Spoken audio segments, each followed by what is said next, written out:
له ډنمارک څخه د افغان غږ د راډیو تلویزیون قدرمنو لیدونکو ګرانو اوریدونکو سلامونه جوړ په خیر ستړي مشئ روژه مو بیا هم مبارک شه خدای وکړي چې د روژې مبارکې ورځې په خیر سره تېرې کړي روژه ماتی مو وکړه یو چېرته مو نیت شو چې راشو دغه ځای وګورئ دا یو پخلنځی ده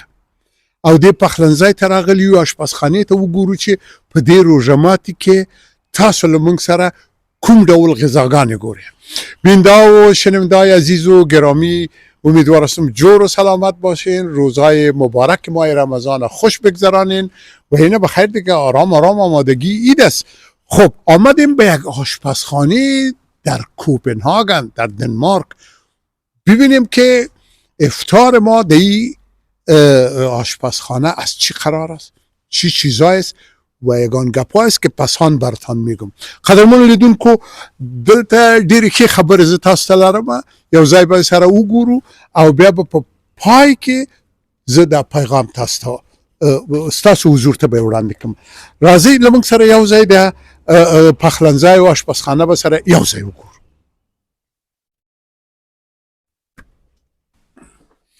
خب شنونده‌های عزیز و گرامی اینه داخل آشپزخانه آمدیم و افطارم تیار این دې ته وایي قدرمنو دوستانو حتما زه مې په د خپل خوا کې ډېر ګران وم حتما ځکه چې دا راغلم او ډوډۍ تیاره ده او مخصوصا نو دا فیضه جان زما همکاره په دې تخنیکي چارو کې چې اوس کومه غلطي ونه کړي دونه ښایسته ډوډۍ چې وګوري دا خو ډېر وله ډېره ښه غذا په دې پخلنځي کې آماده شوې ده او زما خو نو بیا پکې دا بولاني خوښېږي فیضه جانې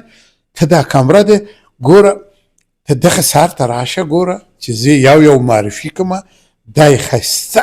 ډېر ښایسته اجازه ده چې داسې په ډېر قراره به دا یو اوهو والله چې دا خو ډېر غټ بولانی ده دا خو زما په اندازه قدې ده خیر په هر صورت بسیار مقبول است واقعا خب بانجان است بله واقعا بانجان سیاه خب این چپلی کباب غزنی با خدا عجب باشین که ما ببینیم این چپلی کباب این رقمی بگیریم این است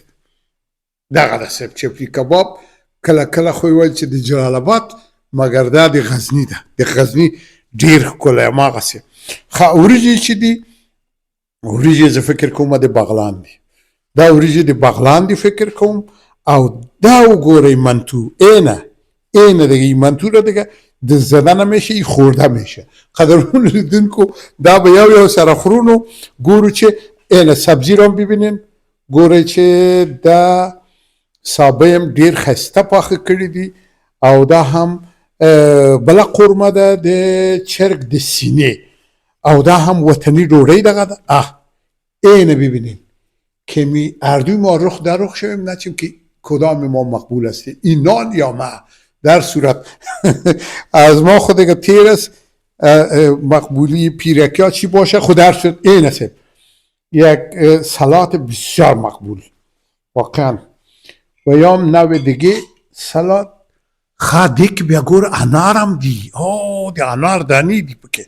او دا هم دی روژماتی لپاره دا خورماش و چکنیم شته هر څه شته اصل خبره چیه ده قدرمنو دوستانو دغه لوحه چې تاسو ولیدله هلته دړۍ چې ولیدله دا داسې یو پخلنځی ده چې په ټول ډنمارک کې او بیا په تیره بیا دلته په شیلن جزیره کې په دې ټاپو کې دا ډېره مشهوره اشپزخانه ده او هغه څوک چې دلته کار کوي یعنی باور وکړي دلته زمونږ خویندې او ورونه یو ځای کار کوي په دې اشپزخانه کې خو اوس دوی ډېر زیات میلمانه لري نو دوی هلته مصروف دي نه کېږي او ما نه بخښنه مو غوښتله چې موږ تاسو سره مرکه نشو کولی ځکه چې دا د روژه ماتي وخت ده او دوی هلته مصروف دي 4 کسه دي او نږدې یو 25 کسه میلمانه دي یعنی میلمانه داسې کسان دي چې هغه راځي دلته ډوډۍ خوري بیا یا یې کورونو ته وړي په هر صورت قدرمن دوستانو زه هیله لرم چې د خپلو شخصي او کورنۍ محفلونو لپاره، ودونو لپاره، خواړه او شیریني خوري لري، هر څه چې تاسو د خوښۍ مراسم لري، خدای تعالی دې موږ او تاسو غم نه وساتي. که د غم پیښي نو دوی ته فرمایش ورکړه او دوی به انشاءالله چې ستاسو په خوښه په ډیره مناسبه بیه، ارزانه بیه، دا به تاسو ته انشاءالله چې برابر او جوړ کی او تر کوره درته رسي او یا تر هغه محفل او غونډه چې تاسو لري تر هغه ځای رسي. بیننده‌های عزیز و گرامی، غذای بسیار لذیذ و شیرین داره. آدرس را که ما شما میبینین به این آدرس شما در یوتیوب هم پیدا کرده میتونین اینا را. از برنامه خود ما از رادیو صدای افغان هم میتونین که شماره تلفنش یعنی شما میبینین اینی شماره تلفنشان است و تقریبا 20 ساعت این شماره تلفن فعال است. برشان تلفن کنین، فرمایش بتین و از قیمت‌های ارزان و غذای با کیفیتشان برخوردار شوید. قدرمن دوستانو، تاسو نو زینو خپل روژه ماته کوي او موږ به د خپل روژه ماته کوو. اسی خو څوک نشته ده. قدرمنو دوستانو، ماته ګوري، زه وایم چې دا د دې پخلنځي مسؤلین خو مصروف دي په میلمنو سره. راځه خورو به بې اجازې که پیسې وغوښتلې تاسو ته یې درلیږم. خوشحال و نیکمرغ اوسئ. بیننده‌های عزیز و گرامی، قلبا تشکر از شما که با ما بودین. یک تشکر بسیار جانانه از همکارای تکنیکی ما، مخصوصا فیض جان هوسا که تا حال با ما است. بفرمایید بازم ببینین این غذای واقعا بسیار لذیذه.